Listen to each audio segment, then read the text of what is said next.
இங்க அரசு பணிக்கான பயிற்சி நிலையங்கள் எதுவுமே கிடையாது. பணம் கொடுத்து படிக்கிற வாய்ப்பு கூட இங்க இல்ல. இதன் அடிப்படையில நாங்க இந்த இலவச பயிற்சி மையத்தை தொடங்கணும்.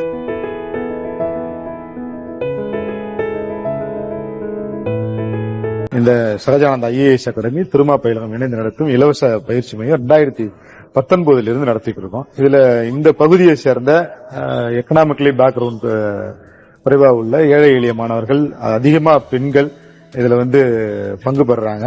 இதுவரையும் நாங்க இந்த 4 வருடங்கள்ல ஏறக்குறைய 15 மாணவர்கள் TNPSC பாஸ் பண்ணி வெளியே போயிருக்காங்க. இந்த பயிலகம் ஒரு குறிப்பிட்ட சாதிக்காகவோ மதத்துக்காகவோ இல்லாது இங்க அனைத்து தரப்பு மாணவர்களும் படிக்கிறாங்க. எந்த சாதி மத வேறுபாடு இல்லாம ஆசிரியர்கள் இருக்கிறாங்க. சாதி மத வேறுபாடு இல்லாம தான் மாணவர்களும் பங்கு பெறாங்க.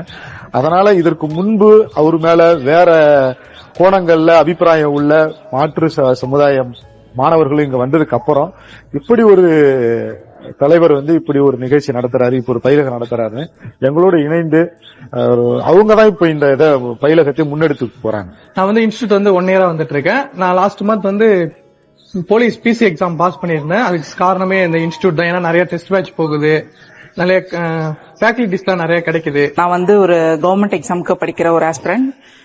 எங்களுக்கும் நிறைய ஷேர் பண்ணிருக்காரு. அதாவது எங்களுக்காக பாராளுமன்றத்துல பேசியிருக்காரு. அதுவே எங்களுக்கு ஒரு பெரிய சந்தோஷத்தை கொடுக்குது. புது அரசியலை, மக்களுக்கான அரசியலை முன்னெடுக்கிறார். அந்த வகையில தான் நாங்களாம் அவரை பேச்சை கேட்டு அவரோட செயல்பாடை பார்த்துதான் பொது பணிகளுக்கு நாங்க வந்திருக்கிறோம்.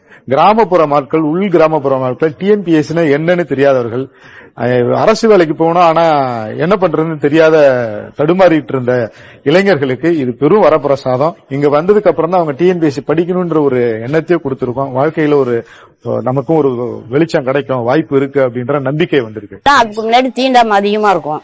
வழியில போக கூட ஏன் இப்படி வரீங்கன்னு கேட்பாங்க. திருமாவளவன் அவங்க ஜெயிச்சு போறதுக்கு எங்களுக்கு முழு உரிமை கிடைச்சிச்சு. எங்களுக்கு ஒரு பொக்கிஷமா திருமாவளவன் கிடைச்சாரு. எங்களுக்கு அந்த பொக்கிஷத்தை திரும்பி நாங்க வரணும்னு தான் நாங்க ஆசைப்படுறோம், தவிர அவர் வரக்கூடாதுன்னு நாங்க ஆசைப்படுறது கிடையாது. MBC பசங்களுக்கு படிச்சு ஸ்காலர்ஷிப் கிடையாது, அது கட் ஆயிடுச்சு. மோடி ஆட்சி பிறகு வந்திருக்கு. அது துணிச்சலா பார்லமெண்ட்ல யாருமே பேசவே இல்லை.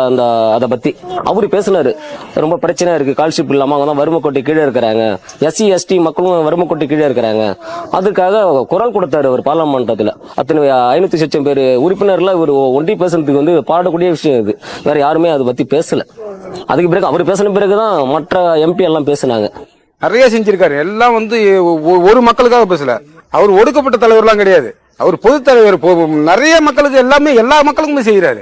எங்க வல்லம்படியில MP பண்டில ஒரு 18 லட்சம் மதிப்பீட்டுல ஒரு பள்ளிக்கூடம் ஒண்ணு கட்டிருக்காரு. இந்த வல்லம்படியில 3 தலைமுறைமா இது வரைக்கும் சுடுகாடுங்கிறது நாங்க அது கட்டிடமா பார்த்தது கிடையாது.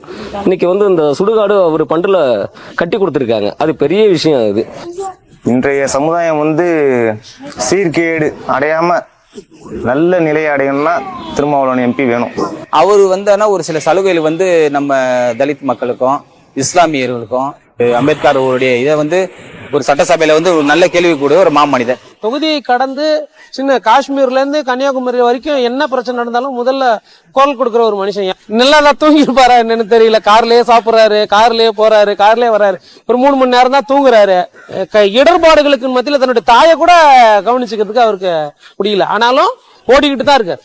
ரீசெண்டா பார்லிமெண்ட்ல இந்த மாதிரி போட்டித் தேர்வுகள் ஏழை எளிய மக்களை, பிற்படுத்தப்பட்ட மக்களை, கிராம மக்களை எந்த அளவுக்கு பாதிக்கிறது, அந்த போட்டித் தேர்வை ரத்து செய்யணும் அப்படின்னு திருமாவளவன் MP பேசிட்டு இளைஞர்கள் எங்களுக்கு எல்லாம் ரொம்ப மகிழ்ச்சியான விஷயம். திருமாவளவன் யாருக்கு ஓட்டு போட சொல்றாங்களோ, எந்த கட்சியில் நிக்கிறாங்களோ கண்டிப்பா அவங்களுக்கும் செய்வோம். மீண்டும் மீண்டும் வரணும். அவர் இருந்தா இந்தியா அளவுல நிறைய விஷயங்கள் மாற்றங்கள் நடைபெறதுக்கான வாய்ப்புகள் இருக்கு.